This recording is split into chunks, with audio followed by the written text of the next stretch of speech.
Welcome to No Shame in the Home Game, the podcast that cares how your home feels, not looks. I am Lacey, your co-host, who is always just along for the ride, realistically.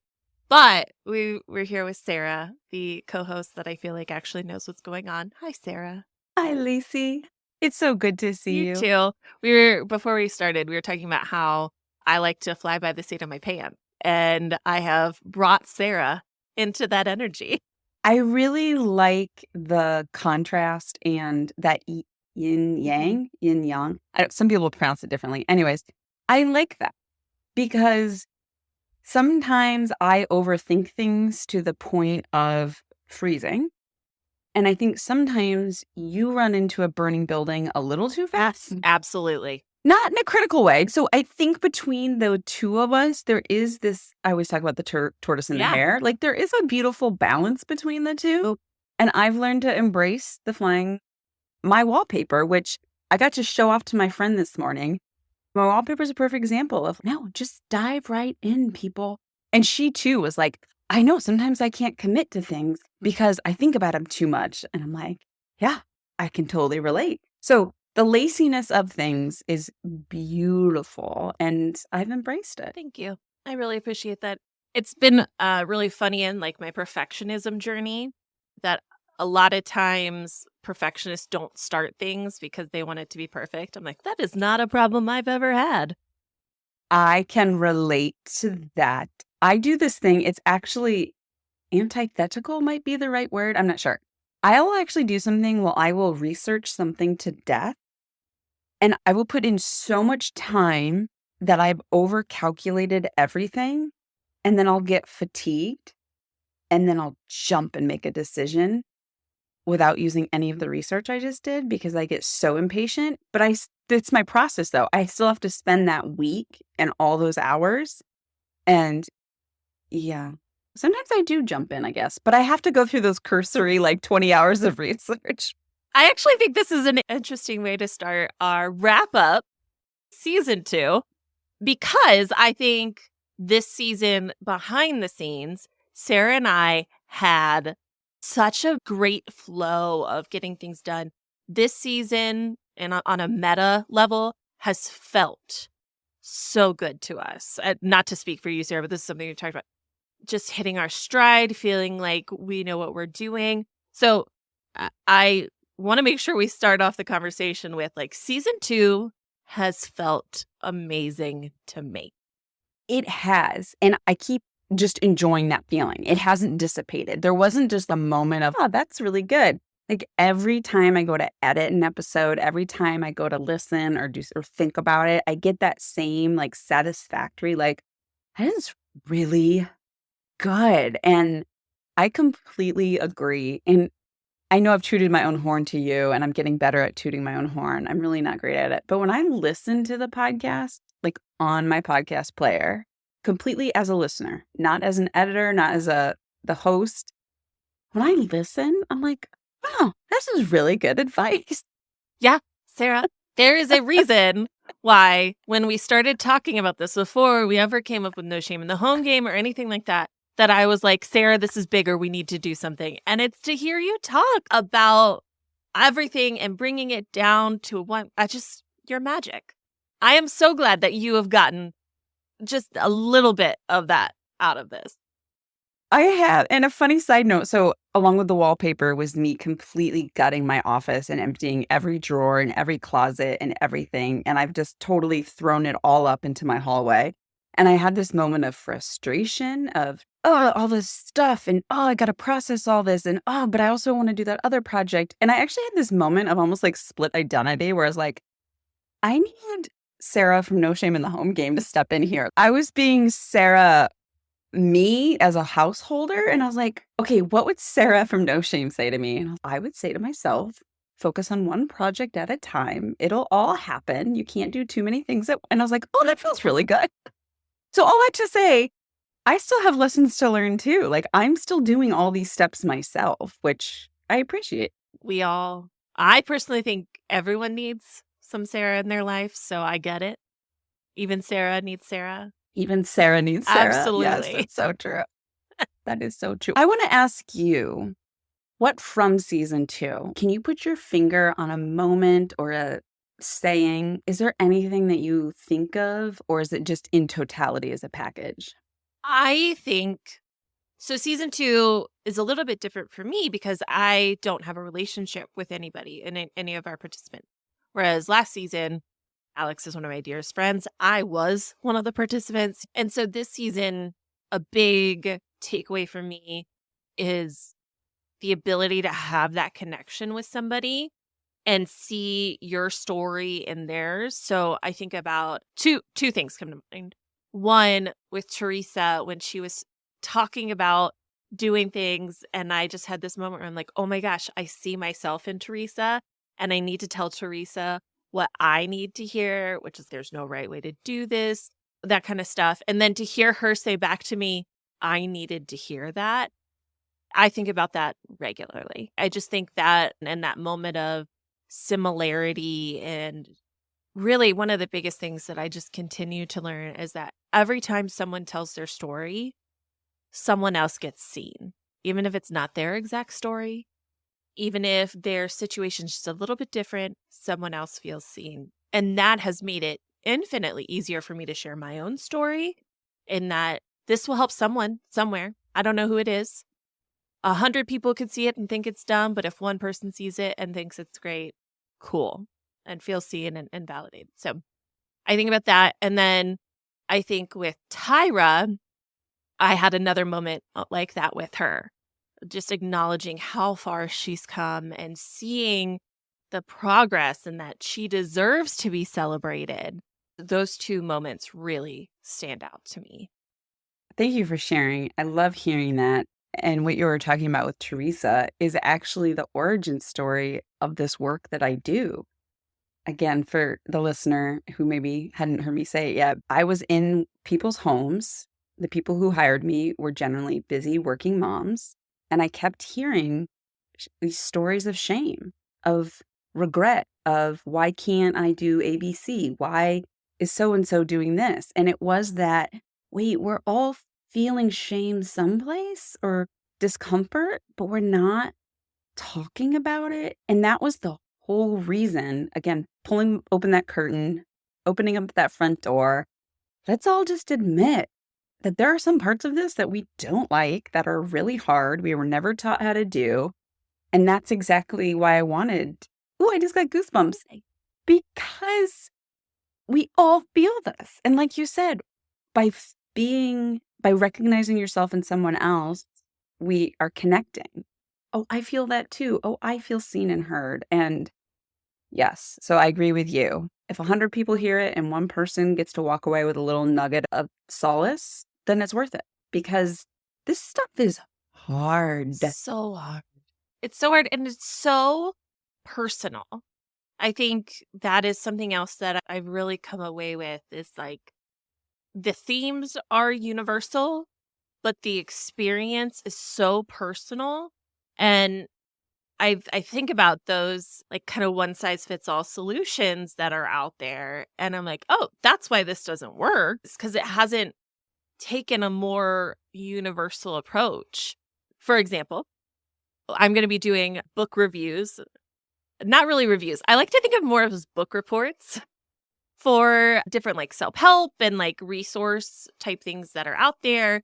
And I read one that's coming out soon and it's called Modern Friendship. And she does a great job of the nuts and bolts of being a friend today. But my one critique that really got into me is that it is very much from her perspective as a straight white woman who's middle class with no kids. And so if that is how you identify yourself, oh my gosh, this is a great resource for you. Now, if you're not that, will you be able to pull something out of it?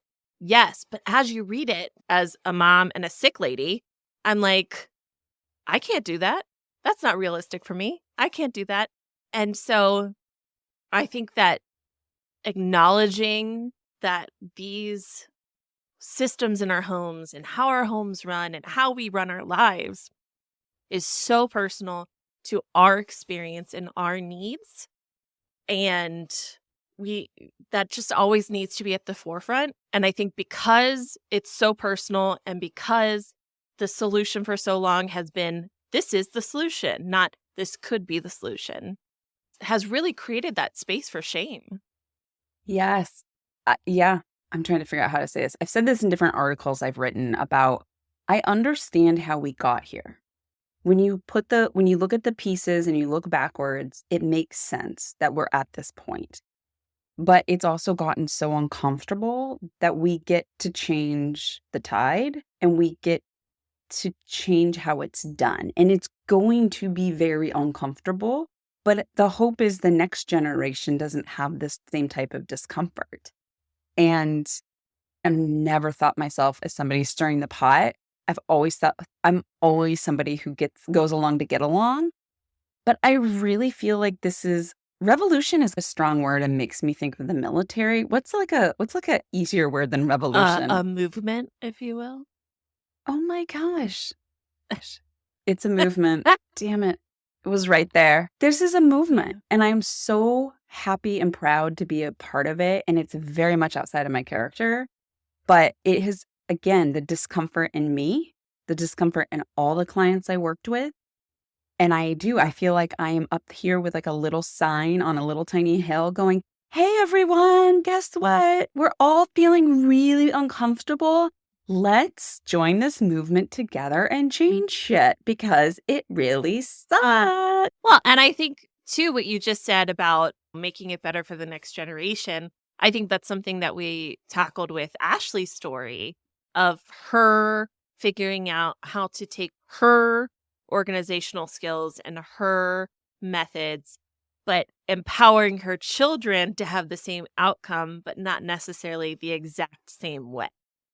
Absolutely. And even with Teresa, and there's been so many messages because Teresa and I, IRL, it sounds really weird coming out of my mouth because it's not like in real life, we're friends. And so I get an abundance of messages from Teresa highlighting how much this has impacted her life as a mom, as raising her daughter and teaching her. And they're learning about the food recipes together, learning about all these things together. And just like you said, yeah, hopefully when Shannon's running her own house, it's going to be so much easier for her to put these building blocks together and not go through.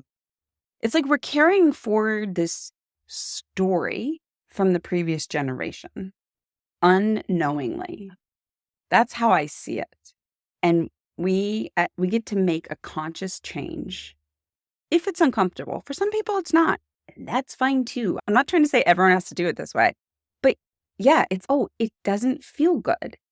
Okay, it's going to take some energy and input, but we can change the way we think about this and do things and go forward. And again, I always say thank you to our participants. And I'll say it again. I'm so thankful that they were willing to share their discomfort with the world because that's a brave thing to So do. brave. Yeah. I go back to Jenny Lawson, the author known as the Blogess. And when I read her book, Furiously Happy, and she talked about her mental health journey, and she was willing to really share some uncomfortable things that happened to her. And in doing so, she's helped so many people, including me, but she had to be brave enough to share that discomfort. And just like you said in the beginning, that's where the magic is. Magic. Yep. I also want to share two tangible takeaways that have transformed my household. I'm so excited. I'm on the edge of my seat. The salad drawer idea of Teresa's. I have taken it and I've worked with it a little bit over time, but it helped me and Joe realize like we both love a big old salad. And so we have made that one of our low effort dinners. We get a bag salad that's nice and fancy. We cook some chicken breast. The kids get a deconstructed version of the salad. And then we have a big salad. And it was an easy dinner. And I'm on my own journey right now of trying to be as thoughtful with my food as possible. So it came to me at the right time. And it just has been so magical. And this is where I say I didn't do a salad drawer, right? That's not what I ended up making. But it gave me the idea to start tweaking because for a period of time, I was like making a chopped salad at lunch every day. And it ended up just being a little too much work. But it has really enabled us to get to this place where I'm like, oh, great. This is one of our no-brainer meals that we can always have and be one of our planned meals. Thank you for getting me there, both Sarah and Teresa. And the other one is Tyra's really changed my thought process on how I declutter, in that I can do it just a little bit at a time when I do things. And so we have a box upstairs that as I'm folding kids' clothes, if I know that piece of clothing's too small, I just set it to the side and it gets put in the box. And I've recruited my husband into this. And so it has really made that processing become more micro, which has a macro impact on our house. I'm actually writing down notes because I love some of the stuff you're saying. Micro input for macro change. And I love what you said about the low effort dinner. And that's that variation of good, better, best. But I actually like low effort better because that reflects on how much effort, how much do I have left to give? I know you don't like spoons. You like to think of it as how much is in my account. It's like how much effort is left in your account by dinner time? Not a lot. I need a low effort meal. And I'm going to say salad drawer has actually influenced me as well. I forgot how much I just kind of forgot. And so I make up this base and I shred up purple cabbage. I love purple cabbage. And I shred it up real small. And then I shred up some carrots for color. And then I chopped up some different types of lettuces. So I always have that base ready to go. And it only lasts a few days, but like I'll do a big batch. So I've actually been eating a lot more salads too. I think another part of it and I'm not sure why this changed my thought process of it, salad can be easy. And it also doesn't have to be like the healthiest salad in the world. Like it's still a good meal if I enjoy it. So yeah, do we have a bagged Caesar salad with the full fat dressing and as much cheese as possible and croutons? Heck yeah, we do. But we made it and we enjoyed it. And guess who didn't go out and get a meal? I think that mentality too of it doesn't have to be the perfect salad. It just has to be a salad that I enjoy eating. Yeah, you find your entry point and then you can do variations from there. Absolutely. And that is beautiful. And I love that. And I like what you said too about the micro input. I too was listening to Tyra's episode and I too was prompted because again, in my office, I decided to empty everything and I too felt overwhelmed. Again, sometimes I need host Sara to help home Sara. And I too was like, oh no, just look at an item. Do I want to use this? Yes or no? And then I did. I had to break it down for myself and remind myself, like, oh, just have a pile of all these donation items. So I also have been processing and remembering too, because I love that Tyra is in a different place in her life with her kids being grown. And it's remembering that stuff piles up and you can process it as you go, or you can process it later on down the road, but at some point it gets to be processed. And that's a choice. And nobody can tell you which one's the right one for you, but you get to decide. Do you want to do a little bit of processing every day or I know. Wait until it's all piled up? My poor mother is trying to process all of her children's stuff in her house. Every once in a while I get a message, do you want any of this stuff? And the answer is no, I don't. And I don't want to go through it because if I go through it, then I'm going to have imaginary ties to it that if I haven't remembered it, I haven't lived at home in over 15 years. I'm not going to use it. I'm not going to keep it. I do have a memory box that has traveled with me from our houses and that kind of stuff. And so I've just decided if I think it's important enough to put in there, then that's it. That's enough. I'm going to put a call out to the universe. I would love for one of our experts in between seasons to be somebody who works with emotional attachment to items. I am deeply intrigued by the decision-making process we all go through consciously or unconsciously about keeping things and why some people can get rid of things very easily, why some people hang on to. And what's that thing I've heard about? There's a phrase for this.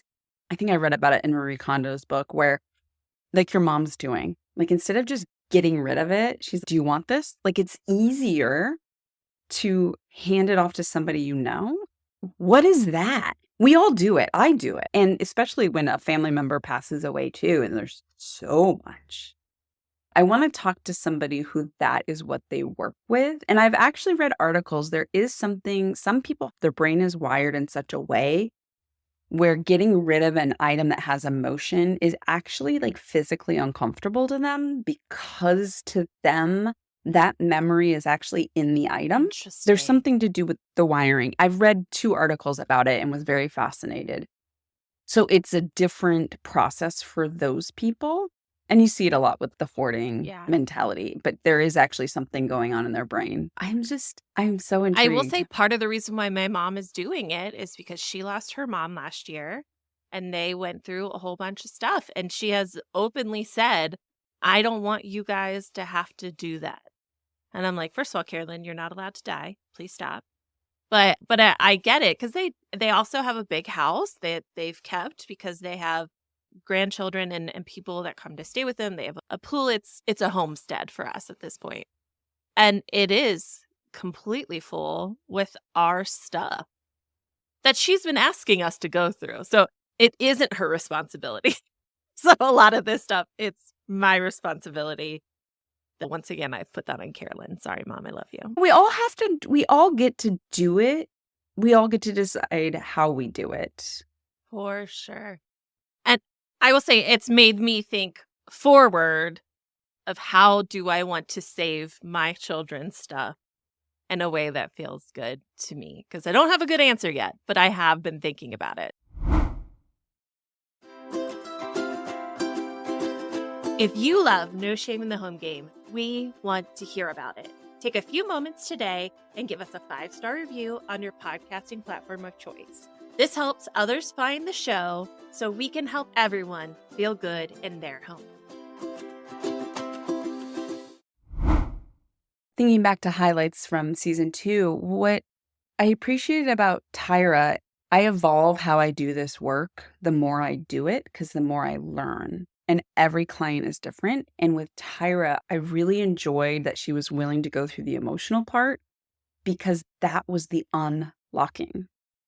And Tyra actually left me a message like last week about this big aha moment she had that unlocked even another layer for her. But she was stuck. Like nothing was going to happen until she faced this emotional block. And now it's just clicking. And I always knew there was an emotional piece with everyone when we do the work, but she really crystallized that for me. And it's not always with Ashley. It was very much just perfunctory, the steps. It was not an emotional block. She knew exactly what she wanted to be done. And so that's great too. And that's always a part of it. And even for Teresa, she came in with that heavy weight. Yes, Could you feel it with Teresa and Tyra, that first meeting?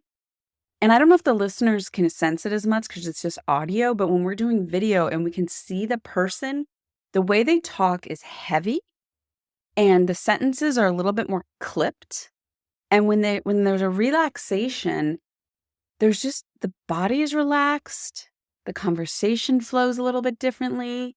But yeah, there's this cloak of like, I'm still trying to pretend like nothing's wrong, like everything's okay, because I don't really want to admit how much it's uncomfortable. My moment that I am thinking of with Teresa in episode 2, where I'm like, hey, can I chime in?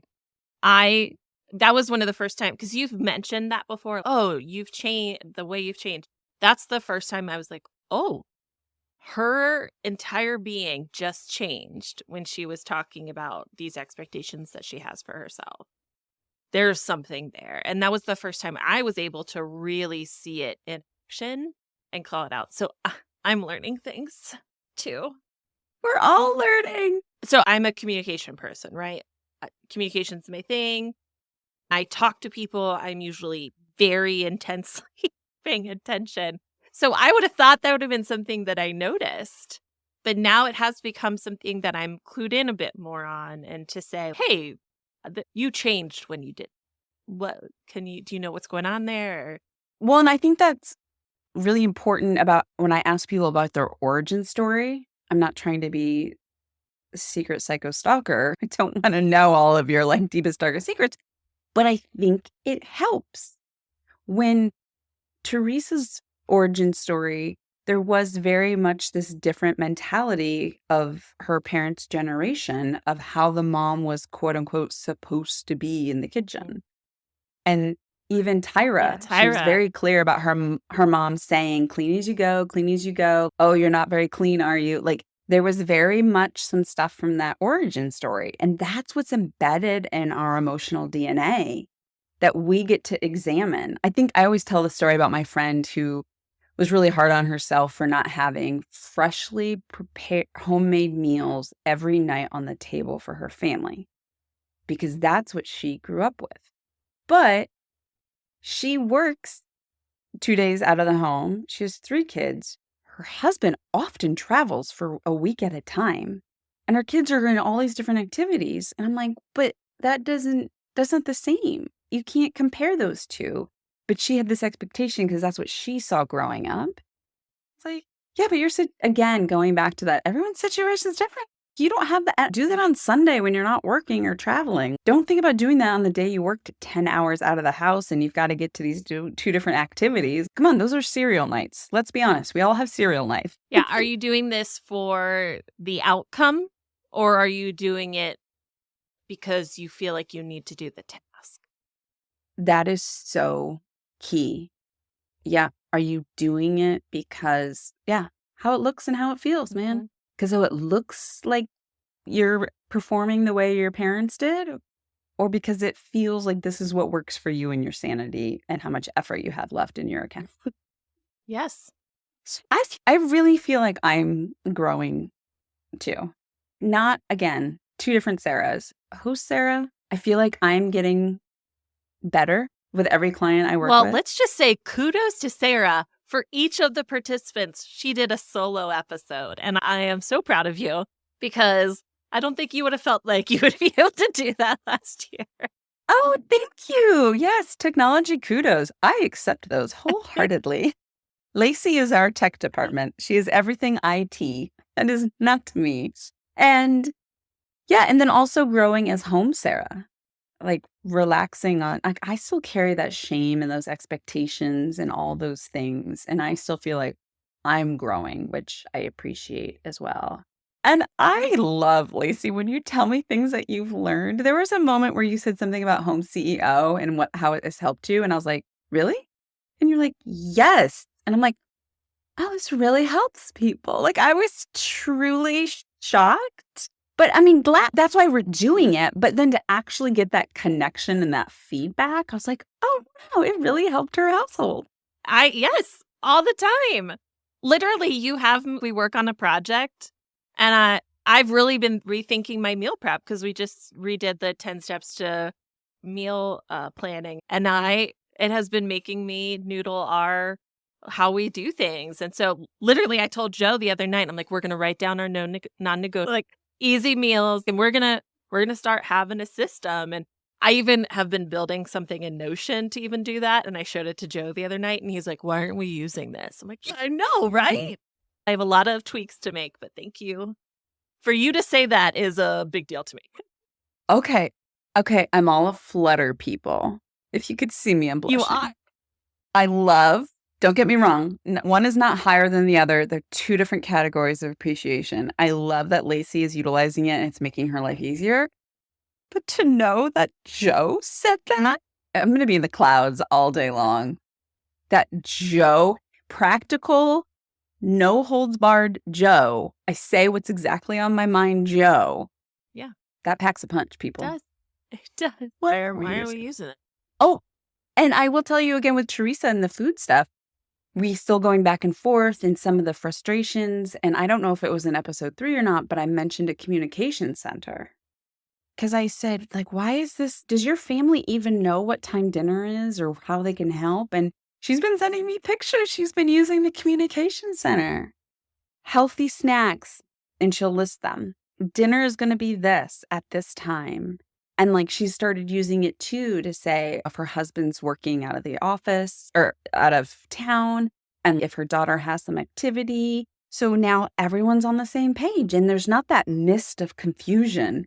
I'm hungry. When are we eating? Where's everyone? And this has really been helpful. And I'm so excited that, again, I'm like, oh my gosh, yes, this is helping people. Yeah, she's given up that gatekeeper role and given other people keys to get in so she doesn't have to be there. Again, Awesome. home CEO. We don't have to do it all. We get to like sharehold all of this information and the process with everyone else in the house. Yes, agreed. This stuff is magic. We've been putting out a lot of joy. Lacey is giving out very specific compliments to people on Threads and Instagram, and it's beautiful. And she's been sharing so much joy and getting joy, and I've been getting joy. And yeah, this season 2 has brought me so much joy, and there's so much magic and joy. And I feel like I just want to have a bag of it and I can sprinkle it. I'm like, come on, everyone, feel the joy, feel the magic. So joy ripples is something that you already had before we started the joyful support movement. And it really is the goal of everything that we do. The idea is that if your life can be a little bit easier, you can have more room for joy. And then you go out into the world with that joy and give it to somebody else, and then they give it to somebody else. And in the past 3 weeks, have seen our joy ripples be rippling. It makes me so happy. It makes me so happy. Literally, one of the people I hyped on Threads was like, he like summarized the joyful support movement and the joy ripple. And I think I tagged you in the post. I was like, this is exactly what my business partner and I are doing. It's called the joyful support movement. And that's why we're doing it. I love that. I'm so happy. And I have to give credit. The joy ripple, Teresa and I mentioned our friend and coach, Erin. It started with her. When I was working with her, trying to figure out the work I was doing, why I was doing it. She's a women's transformational coach. And she was the center of the joy ripple for me. She's like, I want every woman to be doing exactly what they want to be doing in life and feel empowered and confident so that then they can turn around and help somebody else. And I was like, yeah, I love that. So she's the center of my joy ripple. And then I came off of her. And then I've been spreading it to you. And then if we can all just ripple out 1% of joy. Yeah. I've always been like I'm not going to criticize. I was going to say overly optimistic. That's not right. I've always had this nugget inside of me of that. If we're all just a little bit kinder. I gave a high school speech at my graduation. And do you know the starfish story? Yes. So for listeners who don't know the starfish parable, there was this old man and this little kid on this beach, and there were all these starfish that had washed up, and the tide was going out, and the little child was picking up the starfish and throwing it back into the water, and then he'd take another step and throw another one in the water, and the old man came up and said, I don't know why you're doing that. You can't possibly save them all. And the child picked one up and threw it in the water and said, but I saved that one. That was my whole graduation speech, was just that optimistic. Let's just do what we can. It's not about 100%. It's just do what you can and put it out there in the world. And I'm so excited that we're doing that. I had this moment yesterday because I was making Jill do my hype and compliment videos with me. And I just had this moment where I was like, he probably thinks I'm so silly that this is me doing work today. Like this, I have made this part of my work to get this out in the world because it's meeting the goals of our organization, like all these different things. And then I had this moment where I was like, oh my gosh, I get to do this. I made this my job. She's not making that much money yet, but hey, it's my job and I like it. I had the same thing. My husband was asking me what I was doing today, and I was like, I'm going on a walk with my friend, and then I'm recording with Lacey. And yeah, I had that thing in my head, like where you put things in buckets. And I was like, it's in the work bucket, but it's really in the like, this is filling my cup bucket. And I was like, that's so weird. They're in the same bucket. Absolutely. Absolutely. It's beautiful. I do want to give a personal shout out to one of our listeners, Mr. Jim. He's my friend.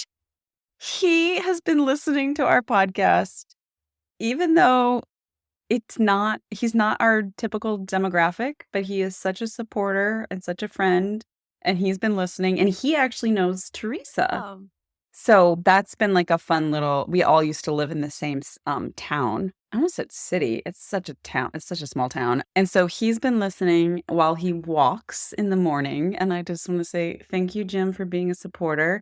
Oh, and he actually has a live concert on YouTube tonight, and I'm going to be watching him. Yes, very get excited. it, Jim. He's a lifelong musician and photographer, and I think it's bringing him joy, even though he's not our target audience. I mean, we are delightful, though. So That is true. I'm not going to argue with that. no argument. No, it's just a fact. We're allowed to say objective facts, and that's one of them. Thank you. Oh my gosh, everyone.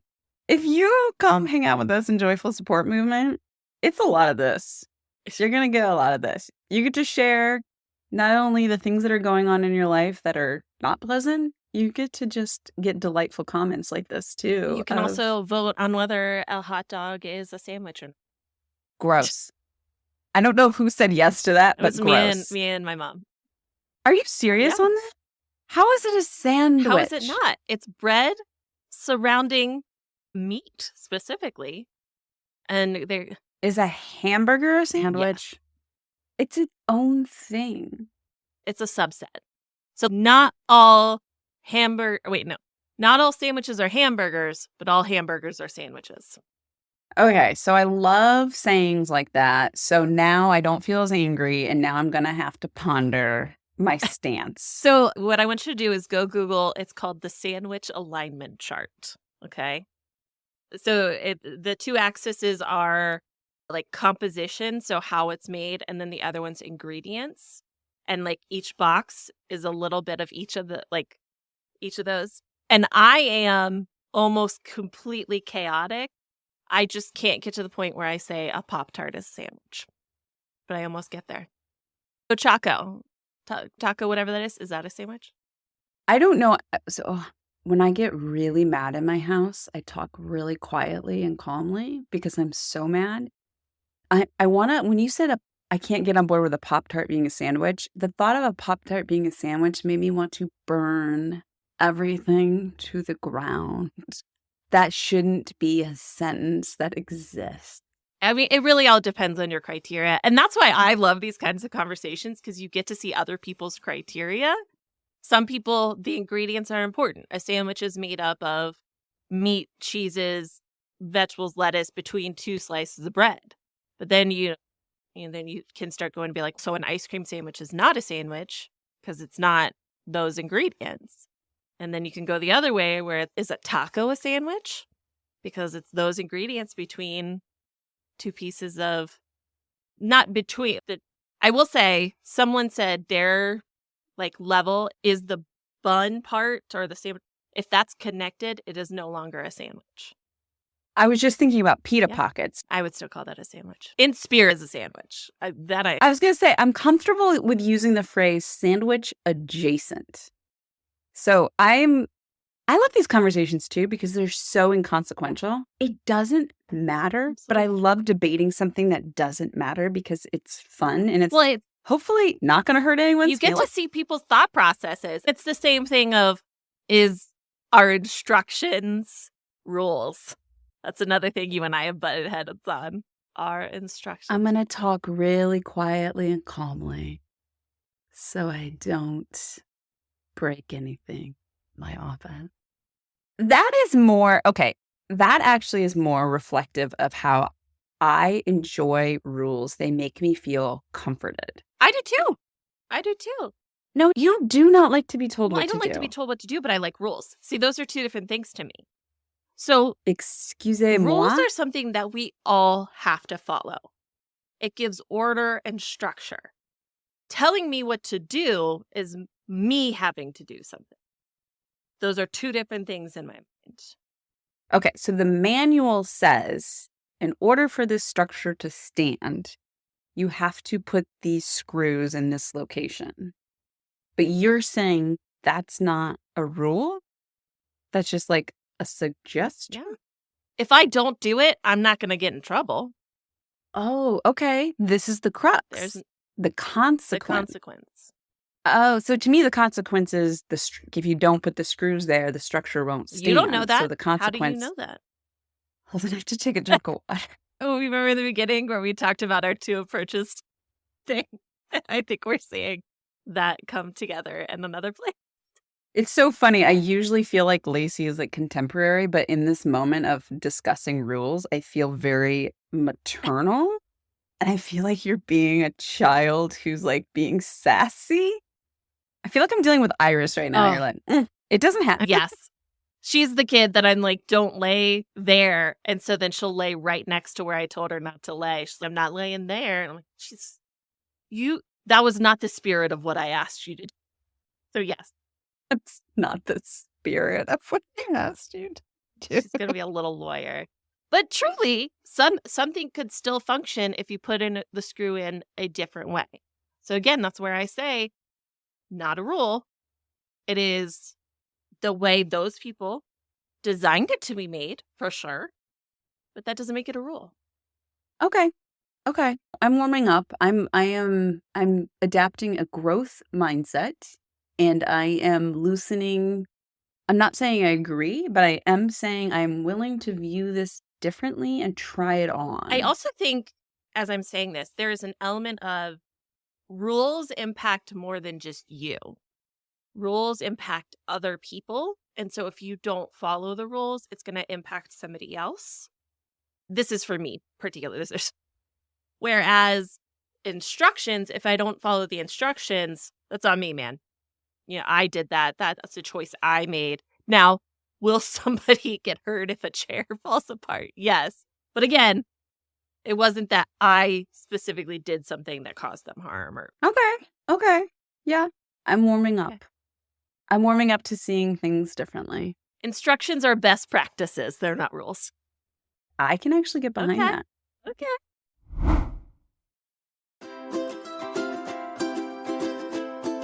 If you want a little bit more no shame in the home game, or just to interact with other people who also want to live at ease in their homes, follow us on social media at No Shame in the Home Game. You can also interact with Sara, who's at the Joy Riddler on Instagram and Threads. Sarah's the Threads gal. Or you can follow Lacey Shares on Instagram, Threads, TikTok to hear all about Lacey's antics. We really hope that you join us there and make sure to say hello.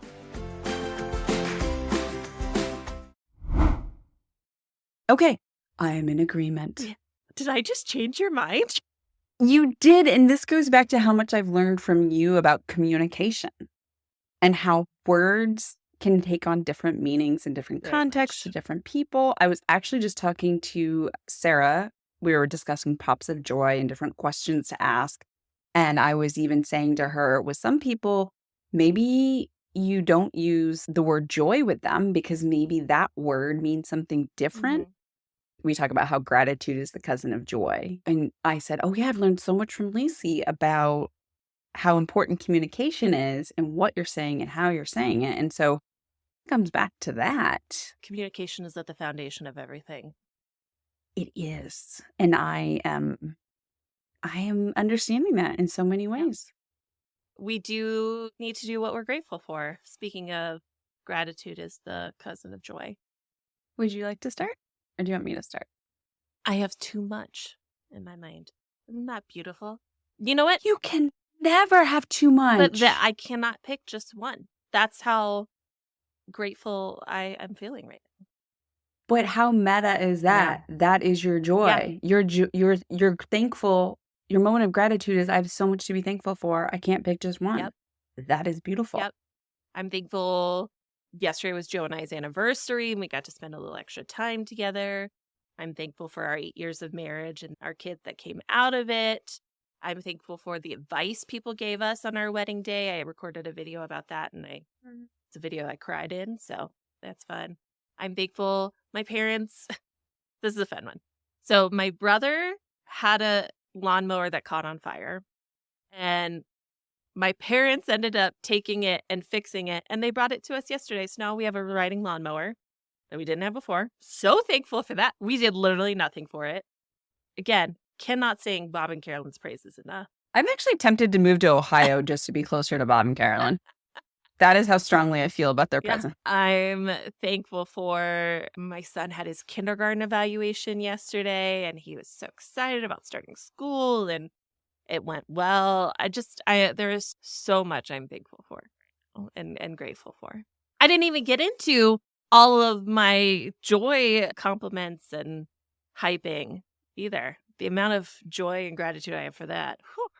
Those are fun. People listening, if you want a 5-minute like happiness bump, go check out Lacey shares on Threads.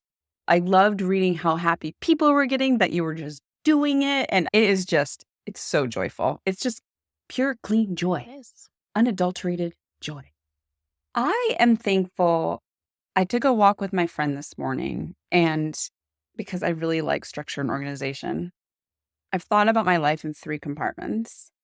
I have my work compartment, I have my home compartment, which is really me being a wife and a mom, and then I have my personal department, which is me as an individual, not as a wife or a mom.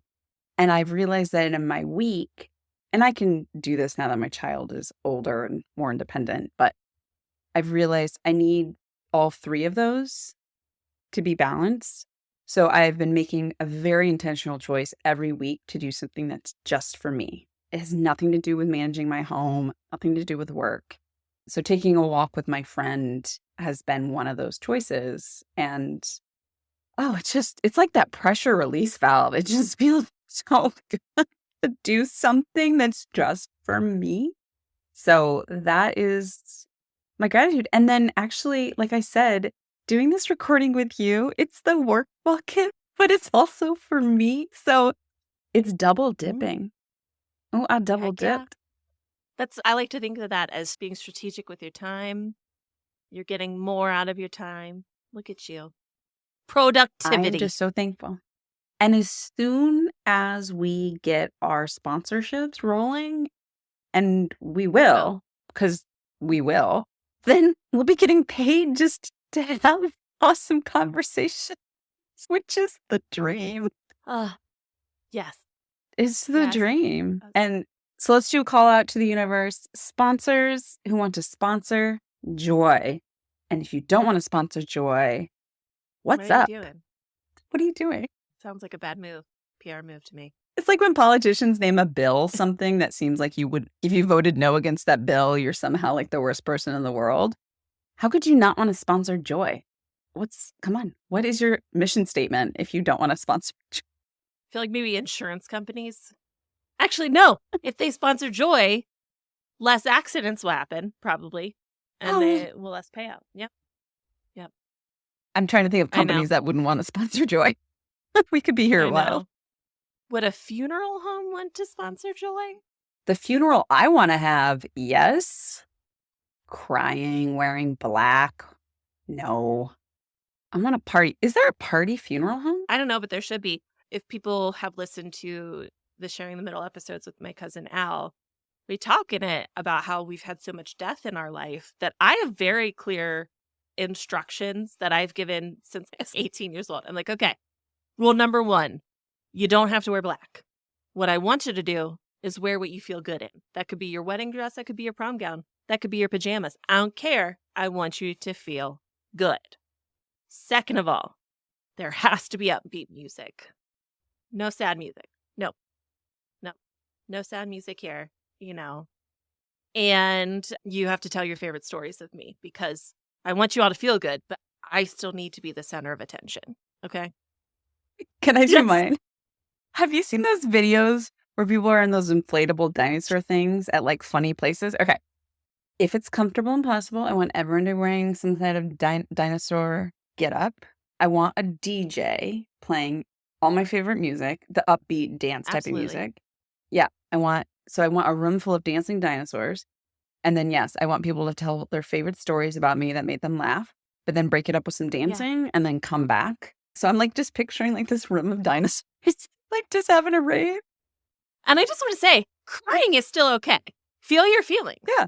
This is not me saying, don't be sad that I'm gone or whatever that is. Feel your feelings, but just do it while you're dancing to Backstreet Boys because that should be one of the songs being played. So I want it Lacey's way. Do you want a funeral with the Backstreet Boys and lip syncing? Then you want the Joyful Support Funeral Home. do you want a funeral? Damn, it was right there the whole time. I can't. This is why you're the communications expert. Like this is a bookend at the very beginning when I was like, I don't want to say revolution. What do I say? And you're like, movement? It was right there. So obvious. Our funeral home will be coming soon. That seems like a great place to I end. do too. I love it. I love everything about it. Thank you, Sarah. Thank you, Lacey.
Thanks for listening to No Shame in the Home Game. We hope you can take a little nugget of goodness to use in your own home. Remember to subscribe to the podcast in the player of your choice, like us on social media, rate and review, and share us with all of your friends, and maybe a couple of non-friends if you want. You can always visit joyfulsupportmovement.com to learn more about No Shame in the Home Game and other Joyful Support podcasts. While you're there, you can join the newsletter or sign up for the Joyful Support Village. Now go out there and spread some joy.